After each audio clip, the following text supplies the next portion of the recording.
समाजाला विचार वाढला पाहिजे, वैचारिक चर्चा झाली पाहिजे अशी भावना प्रचंड आहे. पण साहित्याला काही पैसे द्यावे, देणगी द्यावी अशी भावना समाजामध्ये नाही. म्हणजे साहित्य संमेलन होतंय म्हणून पैसे दिले पाहिजेत वाचन संस्कृती वाढवायला, ही समाजामध्ये भावना फार कमी आहे. पण आमच्याकडे फरुख कुपर नावाचे उद्योजक आहेत की ज्यांनी 1993 साली झालेल्या संमेलनाला एक मदत केलेली होती आणि त्यांच्याकडे गेल्यानंतर त्यांनी आम्हाला सांगितलं की आम्ही तुम्हाला मदत करणार आहे. आणि एक मोठी मदत फरुख कुपरांनी आम्हाला दिली.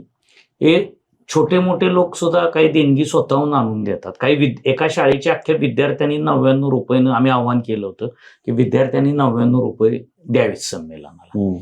तर एका शाळेच्या सर्व विद्यार्थ्यांनी 99 रुपये दिले. म्हणजे आता शेवट ह्या कल्पना सुद्धा मांडणं राबवणं थोडं अवघड आहे. शाळेला एक शाउट आउट, आता ती शाळा सुद्धा तुम्हाला सांगतो, शाळेचं नाव माझ्या लक्षात नाही, पण ती शाळा अशा गावाची मिलिटरी आपशिंगे म्हणून नावाचं आमच्याकडे गाव आहे.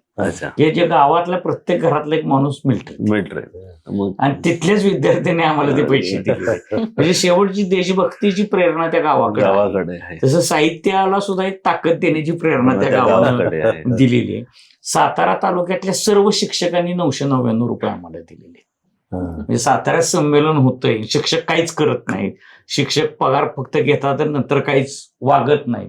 तर तो संदेश सुद्धा आम्ही बदलण्याचा प्रयत्न केलेला की आम्ही आव्हान केल्यानंतर प्रत्येक शिक्षकाने आम्हाला 999 रुपये दिलेले. तसे 8-8.5 लाख रुपयाची रक्कम आम्हाला सातारा तालुक्यातल्या शिक्षकांनी दिलेली आहे. म्हणजे मोठे देणगीदारांची संख्या साताऱ्यात कमी आहे, परंतु जे छोटे छोटे देणगीदार आहेत त्यांनी सुद्धा आमच्या पाठीवर चांगला हात दिलेला आहे की तुम्ही करा संमेलन. कठीण जातं, रकमा खूप मोठ्या असतात, आकडे खूप मोठे असतात, खर्च खूप मोठे आहेत.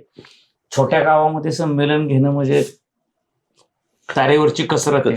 पण माझं सातारा जिल्हा मध्यवर्ती सहकारी बँक आहे, तिने सुद्धा आम्हाला 25 लाख रुपये दिले. शिवेंद्रराजेंचं स्वतःचा अजिंक्य तारा सहकारी साखर कारखाना, त्या कारखान्याचं वैशिष्ट्य असं की 93 साली जे अखिल भारतीय साहित्य संमेलन झालं त्याचं निमंत्रण त्या कारखान्याच्या लेटर पॅडवर दिलेलं होतं. आणि म्हणून त्या कारखान्यानं सुद्धा आम्हाला आता 25 लाख रुपयाची मदत दिलेली आहे. आणखी काही देणगीदारांशी आमची चर्चा सुरू आहे, ते सुद्धा मोठ्या प्रमाणावर आम्हाला मदत देतील अशी आम्हाला खात्री आहे. आणि संमेलन सुस्थितीत पोहोचेल, कारण शिवेंद्रराजे स्वागताध्यक्ष आहेत, मी स्वतः कार्याध्यक्ष आहे संमेलनाचा. तर आमचा प्रयत्न कुठं काही कमी पडू नये अशा प्रकारचा आहे. म्हणजे मी एका भाषणात असंही म्हणालो कार्यालयाच्या उद्घाटनाच्या की सारखं लोक म्हणायचे संमेलन घेणं म्हणजे शिवधनुष्य उचलणं आहे.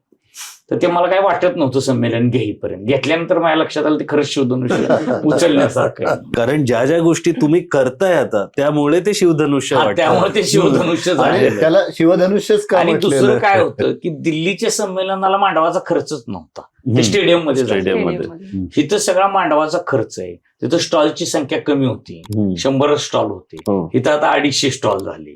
असा जो सगळा पसारा वाढत चाललेला आहे, त्यामुळे त्याचा खर्च सुद्धा वाढणार आहे.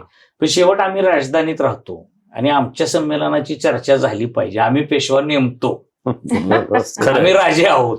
सातारची जनता राजा आहे.